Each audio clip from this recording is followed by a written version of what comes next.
இயேசுவின் மகா பரிசுத்த இரத்தத்தின் அன்பும் அருளும் சமாதானமும் உங்களோடு இருப்பதாக. அன்பார்ந்த சகோதர சகோதரிகளே, விவிலியம் அறிவோம் பகுதியில் இன்று நாம் காண இருப்பது திருவூழியத்தின் 2வது நூலாகிய விடுதலை பயணம். விடுதலை பயணம் இது ஒரு வரலாற்று நூல் மட்டுமல்ல, இது மீட்பின் கடவுளை வெளிப்படுத்தும் உயிருள்ள சாட்சியம் ஆகும்.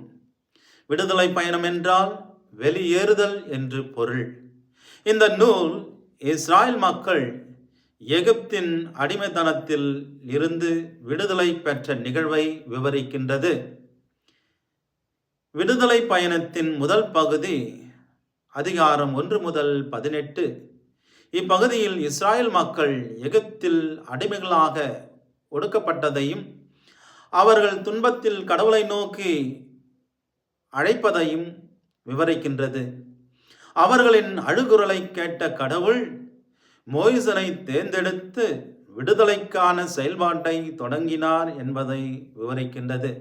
இப்பகுதி சொல்லும் கருத்து, மனிதன் தன் துன்பத்தில் கடவுளை நோக்கி அழைக்கும் போது கடவுள் மௌனம் காப்பவர் அல்ல, மாறாக உடனடியாக செயல்படும் கடவுள் என்று.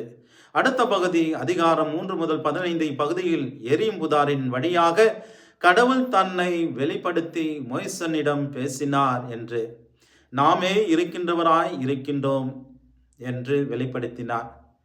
10 வாதைகளும் செங்கடல் கடத்தலும் கடவுள் தம் மக்களுக்காக நேரடியாக செயல்படும் மீட்பராக இருப்பதையும் வெளிப்படுத்துகின்றது இப்பகுதி. இப்பகுதி சொல்லும் கருத்து, மீட்பு மனித முயற்சியால் அல்ல, அது கடவுளால் மட்டுமே சாத்தியமாகும். அடுத்த பகுதி பாலைவன பயணம் அதிகாரம் 16 முதல் 18. இப்பகுதியில் விடுதலை பெற்ற மக்கள் கடவுளை நோக்கி முறையிட்டாலும் கடவுள் அவர்களை கைவிடவில்லை. வானினின்று மன்னாவையும் நீரையும் அவர்களுக்கு அளித்தார். இப்பகுதி சொல்லும் கருத்து, நம்பிக்கையில் நாம் தளர்ந்தாலும் நம்முடைய கடவுள் நம்மை ஒருபொழுதும் கைவிடுவதில்லை. அடுத்த பகுதி அதிகாரம் 19 முதல் 24. சீனாய் மலையில் கடவுள் தம் மக்களுடன் உடன்படிக்கை செய்து 10 கட்டளையை மோய்சன் வழியாக வழங்கியதையும், விடுதலையின் நோக்கம் சுய இச்சைக்காக அல்ல, புனிதமான வாழ்வுக்கு என்பதை. இப்பகுதி சொல்லும் கருத்து, கடவுளின் சட்டம் நம்மை அடிமைப்படுத்த அல்ல, அது புது வாழ்விற்கு வழிகாட்டி என்று. இறுதி பகுதியாக அதிகாரம் 25 முதல் 40. கூடாரத்தின் மூலம் கடவுள் தாம் மக்களிடையே வாசம் செய்ய விரும்புகின்றார் என்பதை காண்கின்றோம். மனிதன் தவறினாலும் மனம் மாறும்போது கடவுளின் இரக்கம் மேலோங்கி இருக்கின்றது. இப்பகுதி சொல்லும் கருத்து, மனம் மாறினால் கடவுள் நம்மோடு தங்குவார்.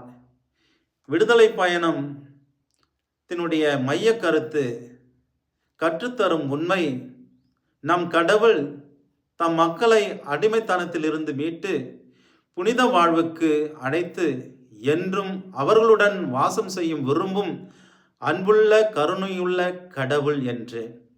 ஆகவே அன்பு சகோதர சகோதரிகளே, விடுதலை பயண நூலின் வழியாக நாம் கற்றுக்கொண்ட செய்தி என்னவென்றால், கடவுள் தன்னை வெளிப்படுத்தி தம் மக்களுடன் அவர் வாசம் செய்ய விரும்புகின்றார். தம்முடைய மக்கள் தங்களுடைய துன்ப நேரங்களில் அவரை நோக்கி அழைக்கும் போது உடனடியாக செயல்பட்டு அவர் நம்மை மீட்கின்ற கடவுளாக இருக்கின்றார் என்ற மைய செய்தியை நமக்கு தருகின்றது. ஆகவே நாம் கூட அந்த இஸ்ராயேலை மக்களைப் போல் நம்பிக்கையில் கடவுளை நோக்கி குரல் எழுப்புவோம். நம்மை படைத்த கடவுள் நம்மை நம் ஆண்டவர் இயேசு கிறிஸ்து வழியாக நம்மை பாவத்தின் அடிமையிலிருந்து மீட்டு நமக்கு புது வாழ்வு தந்ததை நினைவுகூர்ந்து அவர் வழியிலே நடக்க தொடர்ந்து செவிப்போம். எல்லாவல்ல அன்பு இறைவன் உங்களை ஆசீர்வதிப்பாராக. தந்தை, மகன், தூயாவின் ஆசி உங்கள் மீது இறங்கி என்றும் உங்களோடு தங்குவதாக. ஆமேன். Praise the Lord.